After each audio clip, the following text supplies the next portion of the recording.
श्री राम की लीला देखिए। आज जो हिंदू मुसलमानों को आतंकवादी साबित करता है, गद्दार कहता है, भगवान श्री राम ने इन सबके मुंह काले कर दिए हैं कि मेरा नाम लेके, मेरा नाम का नारा लगाकर तुम अशांति फैलाते हो, मेरे नाम की जयकारा लगाकर तुम दूसरों का नरसंहार करते हो, तो तुम्हें अब नंगा होना पड़ेगा। दोस्तों, आज पूरा हिंदू समुदाय अपनी आंखों से देख रहा है कि उनके द्वारा फैलाया गया प्रोपेगेंडा उन पर भारी पड़ रहा है।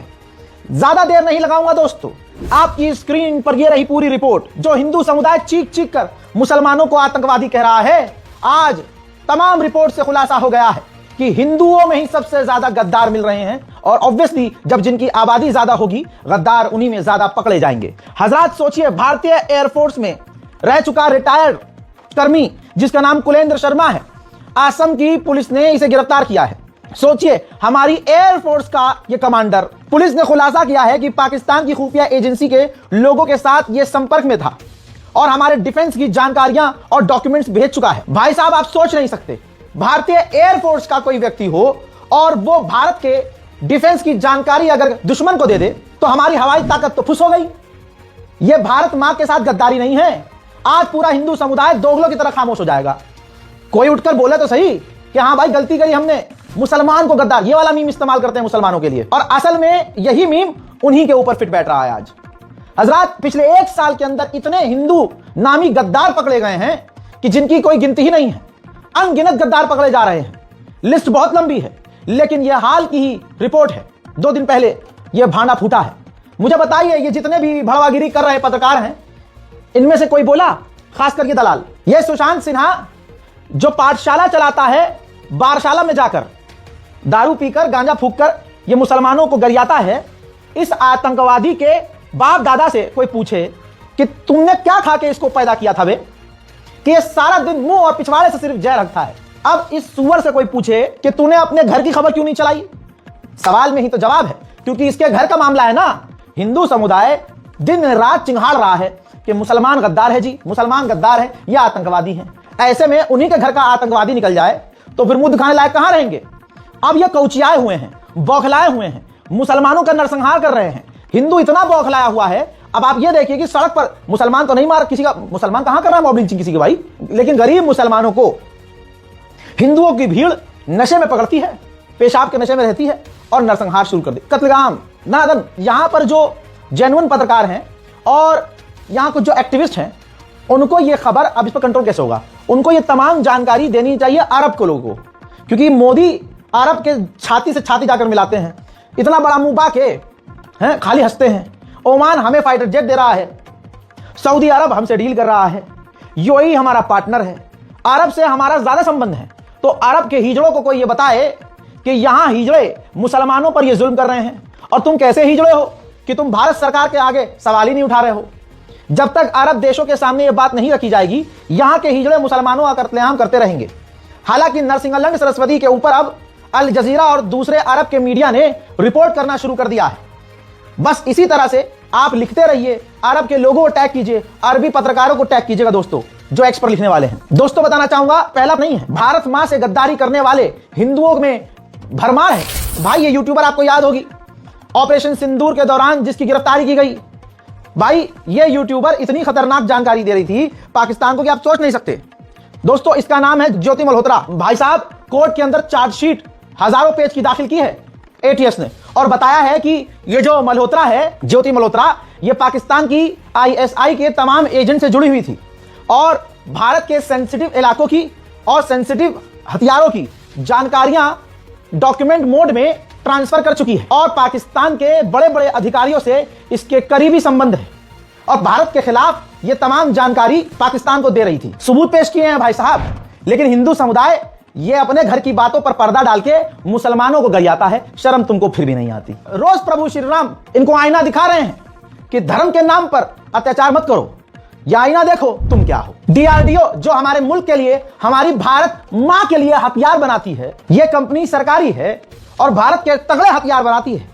और जो प्रदीप कुरुलकर था, आरएसएस के सभाओं में जाकर यह भाषण पेला करता था, और दोस्तों यह डीआरडीओ का वैज्ञानिक था, साइंटिस्ट, सीनियर था।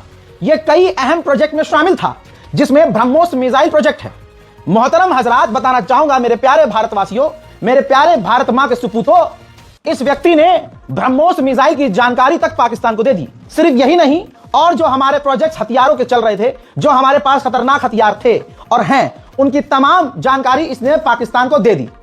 बताइए, डीआरडीओ का वैज्ञानिक भाई हमारे और आपके अब्बा की उम्र का, आरएसएस का पालतू, कट्टर सनातनी, भारत मां का गद्दार, सरकारी अपार्टमेंट, सरकारी कोठी, अंधा पैसा और गजब की इज्जत, उसके बाद भी इसने भारत मां के साथ गद्दारी की और फिर भी बेशरम समुदाय मुसलमान को गाली बकता है। अपने गरीबान में झांक कर देखो, इतनी बदबू आएगी कि थू। इनके अंदर एक गद्दार हो तो बताऊं। इसी 2025 की रिपोर्ट है, देवेंद्र सिंह नाम का एक कॉलेज का छात्र, भाई इसके ऊपर खुलासा यह किया हमारी एटीएस ने कि पाकिस्तान को इसने हमारी सेना की लोकेशन, सैन्य ठिकाने, उसकी जानकारी, हथियारों की फोटो, सेना की फोटो और लोकेशन भेजी। पंजाब के कैथल से गिरफ्तार किया गया है। युवराज कॉलेज का स्टूडेंट था। भैया एक गद्दार हो तो बताए ना।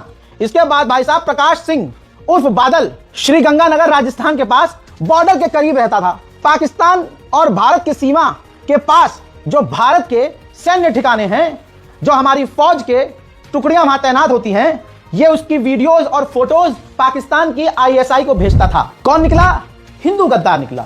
हमारे भारत के राष्ट्रीय सुरक्षा सलाहकार माननीय अजीत डोवाल का कई ऐसा वीडियो ऑलरेडी सोशल मीडिया पर ऑफिशियल स्टेटमेंट उनका पोस्ट है, अवेलेबल है, जिसमें उन्होंने साफ कहा है कि जो पाकिस्तान है, पाकिस्तान की जासूसी एजेंसी आईएसआई ने मुसलमानों से ज्यादा भारी मात्रा में हिंदुओं को रिक्रूट किया हुआ है गद्दारी के लिए, जासूसी के लिए।